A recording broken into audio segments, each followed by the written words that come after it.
Hello and welcome to Rule of Three's video review for The Secret World, a massively multiplayer online role-playing game from Funcom. I'm Roy Mannon, and that's it. It's just me today. I was the only one willing to dish out the money for this game to, give it a review. The others weren't sure if this was going to be worth the money. I'll tell you in a little bit if they were wrong or if they were right. So with that, I'm going to get straight into the review. This is going to be probably a shorter review compared to some of the other ones because it is just me, but it's an MMO, so this actually might go longer than I'm thinking. So, for those who have never heard of The Secret World before or only know kind of a little bit about it, The Secret World is a MMO that is based in the modern days. It takes place, obviously, during, this last few years. And it deals with a lot of the conspiracy theories, myths, legends over the ages. And you find out that they're all true. In fact, I've killed the boogeyman and a bunch of found the Bigfoot, killed vampires and all that stuff. Because they're all real. They just, they're hidden from us by secret societies, which I'll get into a little bit later. So that's the basic premises of the game. Is you're chosen to fight the darkness and keep the world safe. That's really the storyline. It's a little deeper, and the storyline's actually really cool, but I'll tell you more about that later.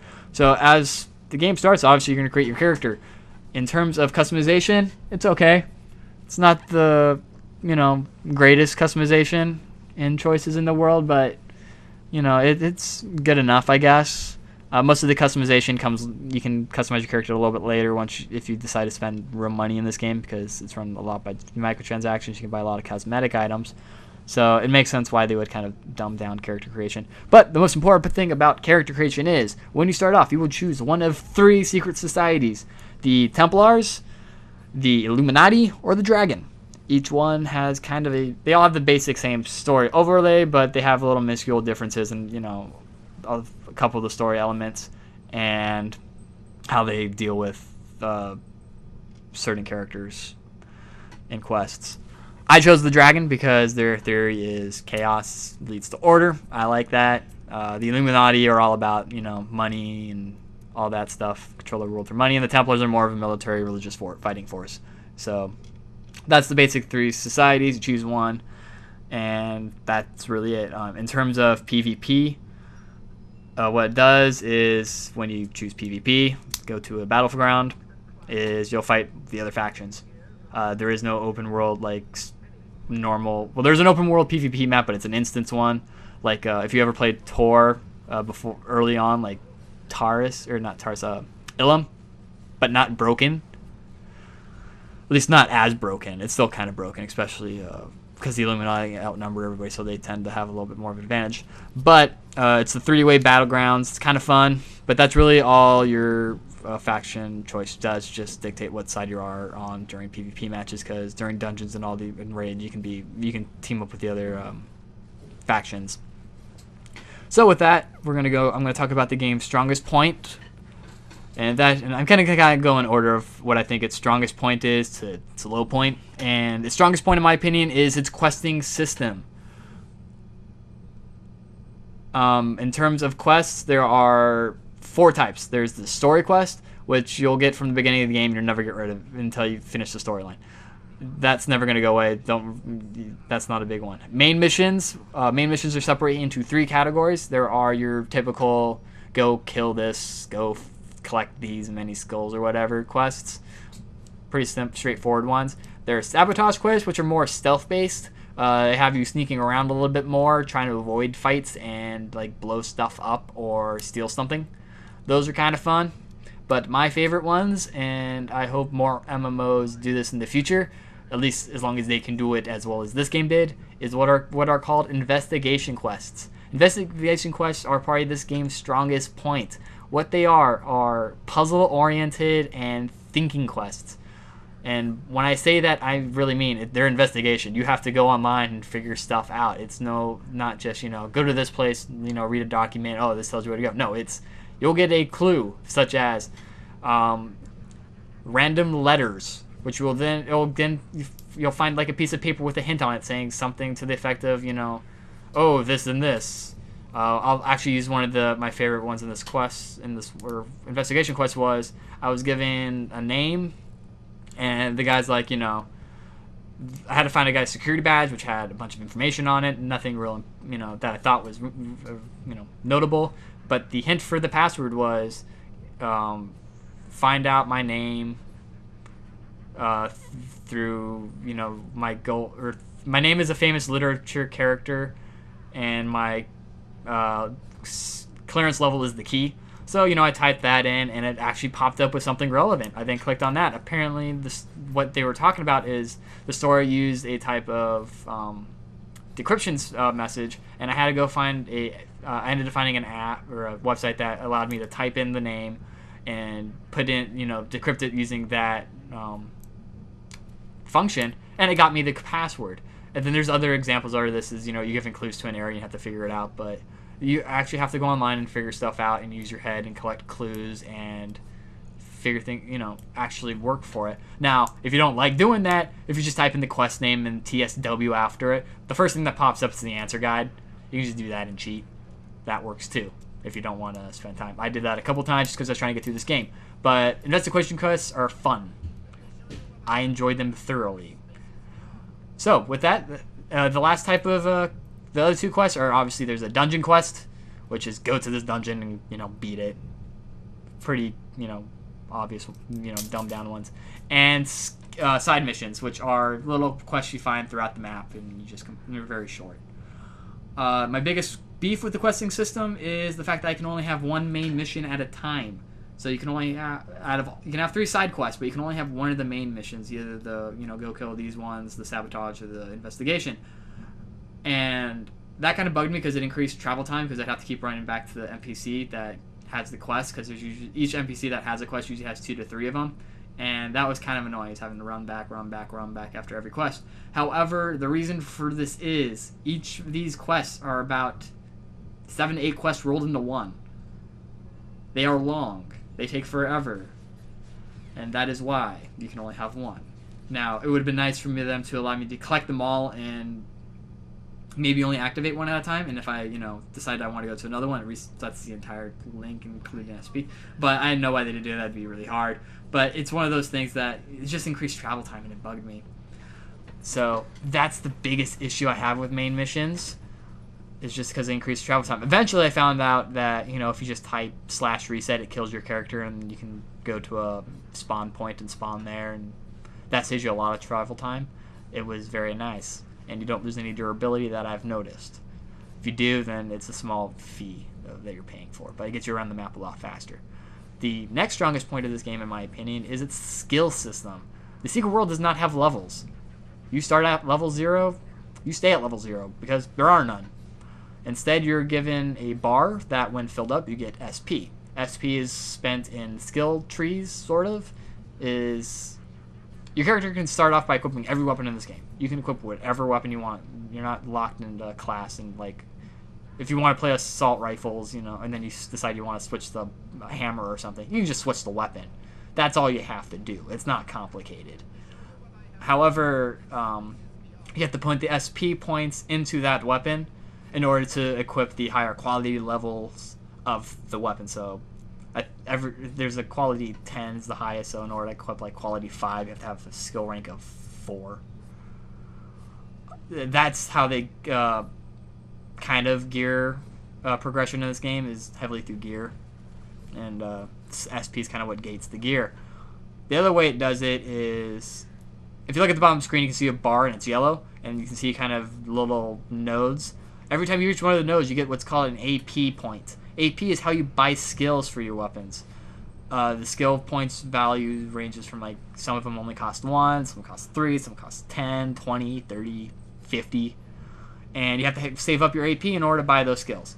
And then you can equip those skills once you unlock them.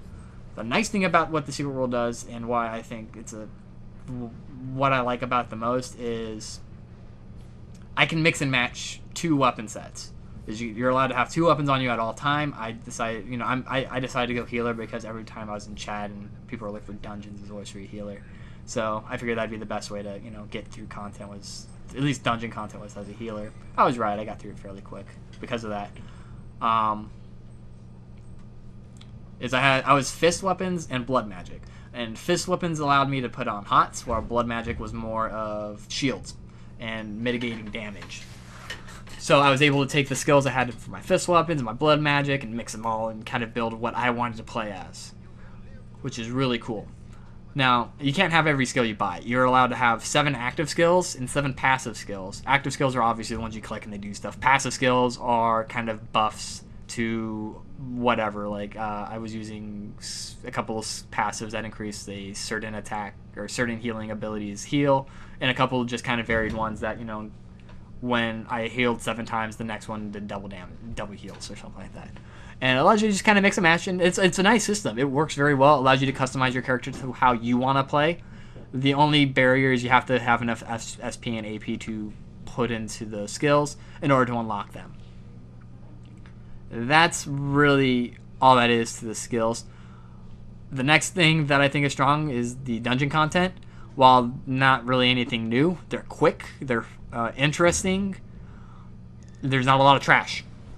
Usually it's just go boss to boss to boss. There may be 1 or 2 trash packs, but almost all the trash I ran into, other than in the Egypt dungeon, which is the one that I'm playing, all the trash drops something useful, like a blue glyph kit or something in crafting. I'll get to that later. But they all drop something relatively useful for somebody. That was kind of nice. Bosses had some interesting mechanics. The game is a lot more based off of movement skill, because you can move and cast and move and attack.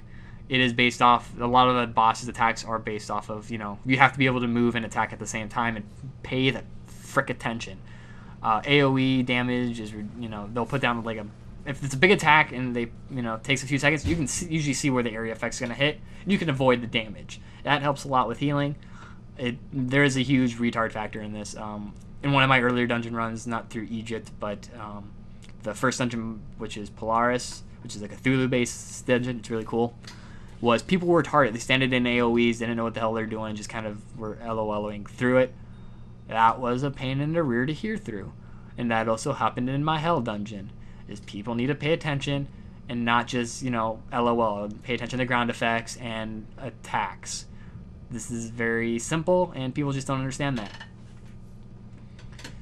And that's how dungeons work. I mean, they're very simple. Healing-wise, the first dungeon was kind of a joke to heal through. Later dungeons, they did get harder. The Egypt one, actually, I could not heal through because of my gear. And the tank gear. I still can't run. Well, no, I did it eventually, but there's one fight that we got stuck on a couple times that was a very big, healing tanking check. And later I made a tank that could actually, mitigate some of that damage, but all the other tanks I played with couldn't. So, I mean, there is a little bit of skill, and gear is very much how they kind of gate things in this game versus the level. Next comes probably, I'm going to get now into the bottom 3 things that I hated. The first one being kind of combat. I haven't really talked about combat. It works similar to Guild Wars in terms of you can move, attack. It's, you have a certain amount of attacks are weapon based, and you can dance around. But on the whole, nothing real. I don't know. It takes some getting used to. I remember when I first played this game, I was terrible at combat because it doesn't have an auto turn to face your enemies. You have to actually turn and face. Conal abilities, and a lot of the abilities I started off with were like cone abilities, so it was enemies in front of me. Those take a little bit of getting used to for where you can aim. I just ended up sticking to single target damage for the most part, and just trying to burn things down really quick versus trying to take out multiple. But it was, I don't know, I didn't care for it, but it's just different, I guess. I guess I hate most MMOs combat systems, to be honest. This is probably one of the better ones, this in Guild Wars, but it's still kind of one of the weaker points. It does take a lot of getting used to. The next thing that I hate more is the UI. I hate the UI in this game. It's kind of terrible. Mostly the party UI. On the side of the screen, once I revived, and you probably already noticed, is I cannot move that. At least I've not found a way to move it. I cannot shrink it. I can't do anything with it. It is super annoying. Also, my defensive target shows up below it, and sometimes I'm paying attention to, when I'm trying to pay attention to the floor and moving around things, I'm not usually paying attention, so I'll be clicked on sometimes not the tank and not paying attention to it. I would like that up closer to the middle or the side, like side middle, so I can see it. And the enemy and my health bar are at the bottom. Once again, move the enemies up top would be nice, but there's no real customization of the UI, other than you can move chat. You can move the chat bubbles or the chat log around. That's the only thing you can move around. Everything else is set. I would like a little bit more freedom with that to make it the UI a little more presentable for me. And that's why I think it's weak. It's just there's not really any customization for it. And now we're getting to probably the thing I think that's the worst. If there's anything I forgot, I'll hurry and name it off at the end and just kind of tell you where it was. Is crafting. Crafting in this game is terrible. First of all, getting the mats for crafting take forever. In order to get the mats, you have to disenchant or kind of disassemble items, and that gives you the items that you need to craft. And just getting some, like, I was a healer, so when I was trying to make my healing gear, it took me forever because everything that dropped was tanking related or DPS related. There's very little that had, the healing stuff that I needed to get the mats for my healing gear for crafting. And in order to craft, you also have to have kits, either weapon kits, talismans, hits, or glyph kits. I'll talk about glyphs in a second. But weapon kits I found tons of. I didn't need as many as I ever found because I only used really 2 weapons, maybe a third every now and then. But I'd find tons of them. Talisman kits I never found enough of. There's 6 slots for talismans, different types of talismans, and I'd find 1, maybe 2 talisman glyphs in an area that were, relevant. By the time I found enough of the ones I had, I already had, the next quality level, and so the other ones were useless. So that was kind of bad. And now for the worst part of it. Not only do you have to have the items to craft, there are certain patterns that you have to memorize in order to craft certain gear. When you're crafting, you get like I think it's a 5x5 grid. It might be 6x6. And you have to place those items in the correct positions. However, there's no way to really tell except experimenting at first. And if you pay attention to the tutorial, it tells you. And you only do the tutorial once, and then you have to wait I think so long before you can do it again, just in case you forgot, or you just figured, got it online. But it was annoying trying to remember how to make certain items and gear. It got really annoying. The easiest ones were glyphs because they're all the same, but like in order to make assault rifles or pistols or different talismans, they were all different sets, like of where you had to put them. I ended up having to download a mod in order to craft because it was way too complex, and when I say complex, I mean it's just complex, like ridiculous. There was no point to have a crafting system like the one they put in this. I mean, Guild Wars 2 had a semi-complicated crafting system, but it was also very simplistic in how you did it. The same with, WoW's is even more basic. Get these and you craft this. I don't know why they decided to have this grid and you had to put things on it in order to, figure out where everything went. It was dumb. It just was dumb. So, crafting this game was terrible. I did not like it. I think it's the worst part of this game. So, with that, let me go double check to make sure that's everything about this game that I can think of. I believe so. Yeah, guilds are called cabals. I'm not in one, obviously. There's an item shop which has just popped up. That's where you buy a lot of the cosmetics and like kind of just small character boosts that give you more AP quicker or increase your run speed. Nothing real game breaking. You can't buy like actual gear, which is good. Pets, titles, whatever. Yeah, I think that's it. So, I'm going to now give the game a verdict of buy, rent, or pass. Buy meaning it's worth the full price. Rent mean wait for it to go half off, or wait for it to be cheaper. Or pass, which is just bad. So, on that scale, I myself personally give this game a rent. There's a huge learning curve, which is gonna put people off. Oh, the other I forgot to mention about the SP and SQ skills. There's no resetting those points. Once they are spent, they are spent. You cannot get them back. Let me hear and put. So if you want to change up what you're using, you got to kind of regrind. That's also annoying. But like I said, where you can get every skill by the end of the game, that's why they did it. With that, once again, back to why I'm giving it a rent, is that's part of it. The learning curve is kind of ridiculous at first. Once you get to Egypt, you should have it figured out. But until then, it's pretty. Actually, by the second dungeon. By the time you get to the Hell Dungeon, you should have most of it figured out. But it's just kind of steep, and it's not new person friendly. Like I said, the UI is kind of a huge turnoff. Combat's eh. Um,